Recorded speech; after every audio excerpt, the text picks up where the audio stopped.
Hi ha petits hàbits que ens ajuden a recordar a l'instant aquesta sensació de felicitat. Deixa'm preguntar-te una cosa. T'has preguntat mai per què algunes persones semblen naturalment més felices? Si mirem més de prop la seva vida quotidiana, veurem que no és perquè siguin riques, ni perquè tot els surti perfecte. És perquè el seu cervell funciona d'una manera diferent. I si la felicitat no fos un tret del caràcter? I si fos una habilitat que pots ensenyar al teu cervell utilitzant petits hàbits que només ocupen uns segons al dia? No es tracta de grans canvis de vida, no es tracta d'una rutina de 30 minuts, no es tracta d'una vida perfecta. Es tracta simplement de microhàbits. Són tan petits i simples que el teu cervell comença a reorganitzar-se i ni tan sols te n'adones. Avui veurem 7 dels microhàbits més poderosos. Tots estan recolzats per la psicologia i la neurociència i poden fer-te sentir més feliç gairebé a l'instant, quan ho necessitis. L'hàbit número 7 és el que més gent sol passar per alt, però és el que produeix la transformació emocional més gran. Si n'oblides algun, no oblidis aquest. Entrenarem el nostre cervell per a la felicitat practicant un petit hàbit cada vegada. Hàbit número 1. El canvi al somriure en 3 segons. Comencem amb una cosa increïblement simple. El teu cervell té un potent sistema de retroalimentació. La teva cara comunica al cervell el que estàs sentint. Si somrius fins i tot amb una somriure una mica forçat, el teu cervell allibera dopamina i serotonina, com si realment fossis feliç. Per això, els psicòlegs anomenen el somriure una etiqueta neuroquímica. Somriu durant 3 segons. Això és tot. Somriu mentre esperes, mentre penses. Prova-ho ara mateix. Somriu durant 3 segons. Sents aquesta lleugera sensació d'alleujament? És el teu cervell ajustant la seva química. Un microhàbit, un moment molt petit, però es produeix un veritable canvi neurològic. Hàbit número 2. El reinici de la respiració en 10 segons. La teva respiració és l'únic sistema del teu cos que és automàtic i alhora controlable. Això significa una cosa molt important. Si pots canviar la teva respiració, pots canviar la teva emoció. Quan estàs sota estrès, la respiració es torna superficial. El teu cervell interpreta que estàs en perill i el teu cos respon amb ansietat, tensió i pensaments accelerats. Prova aquest hàbit. Fes una inhalació lenta, inhala 4 segons, mantén un segon i exhala 5 segons. Això és tot, una sola respiració. Això activa el sistema nerviós parasimpàtic, l'interruptor natural de calma del cos. I el millor és que ho pots fer a qualsevol lloc. Ningú ni tan sols sabrà que ho estàs fent. Una sola respiració pot aturar la teva espiral d'estrès abans que es converteixi en una tempesta. Hàbit número 3. Enfocar l'atenció en una sola cosa bona. La felicitat no és tenir una vida perfecta, és adonar-se del que ja és bo a la teva vida. El teu cervell té el que s'anomena biaix de negativitat.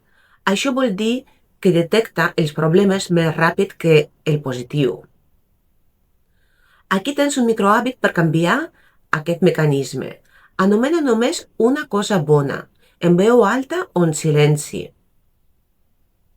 Per exemple, estic respirant, tinc una casa, he menjat avui, fa sol, estic emprenent una cosa nova. Aquest hàbit fa 3 coses. Interromp els pensaments negatius, torna la teva atenció al moment present i augmenta la dopamina, la química de la gratitud. No ha de ser res extraordinari, només una cosa bona. Un petit canvi i el teu estat d'ànim comença a pujar gairebé de seguida. Hàbit número 4.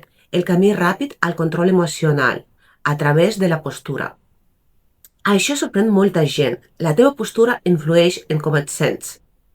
Quan t'encorbes, amb el cap avall, les espatlles caigudes, el teu cervell allibera substàncies químiques associades a l'estrès i la impotència. Però quan t'asseus o et poses dret, amb l'esquena recta, espatlles enrere, pit obert i barbera elevada, el teu cervell envia en menys d'un segon un senyal de confiança i benestar. Aquí tens el microhàbit. Corregeix la teva postura durant 10 segons.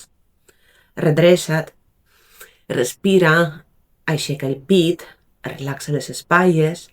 Aquest petit canvi modifica les hormones del teu cos i això canvia les teves emocions. No només canvia la manera com estàs dret, canvies la manera com el teu cervell et percep. En pocs segons notaràs una millora en el teu estat d'ànim. Hàbit número 5. Anomena l'emoció. Aquest és un dels instruments psicològics més poderosos que s'han descobert. Quan estàs estressat, trist, enfadat o desbordat, el teu cervell entra en pànic perquè no entén completament l'emoció. Però quan simplement la poses en paraules, passa alguna cosa sorprenent. La part emocional del cervell, l'amígdala, redueix automàticament la seva activitat.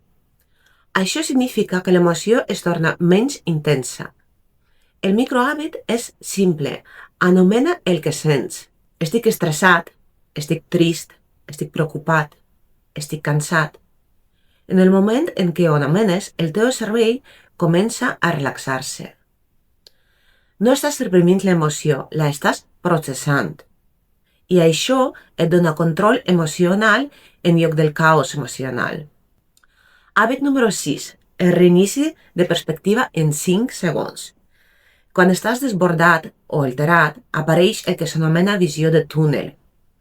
Els teus ulls s'estrenyen, la teva consciència es redueix, el teu cervell pensa que el perill és a prop.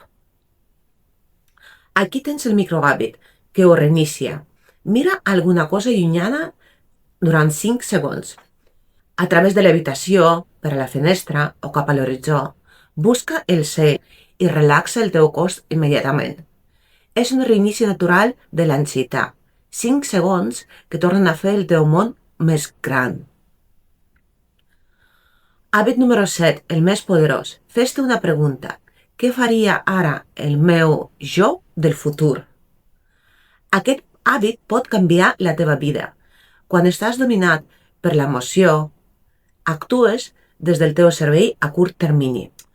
La part impulsiva i reactiva. Però quan et preguntes què faria ara la versió més forta i més feliç de mi, el teu cervell canvia immediatament al pensament a llarg termini. S'activa la cortesa prefrontal, el centre de claritat, la presa de decisions i el control emocional. El teu jo del futur et guiarà a respirar, relaxar les espatlles, deixar anar, no reaccionar de seguida, somriure lleugerament, continuar, tornar a intentar. Aquest microhàbit transforma el caos emocional en intel·ligència emocional. Només requereix 5 segons, però el seu impacte pot canviar la teva vida. Recorda, la felicitat no és una cosa que esperes, és una cosa que crees moment a moment, hàbit a hàbit. Ara tens 7 petites eines per crear felicitat en qualsevol moment. Utilitza'n una avui, una altra demà, i aviat el teu cervell començarà a escollir la felicitat gairebé sense esforç. Aquesta és la força dels microhàbits. Explica'm als comentaris, t'han agradat aquests 7 microhàbits? T'agradaria començar a aplicar-los a la teva vida?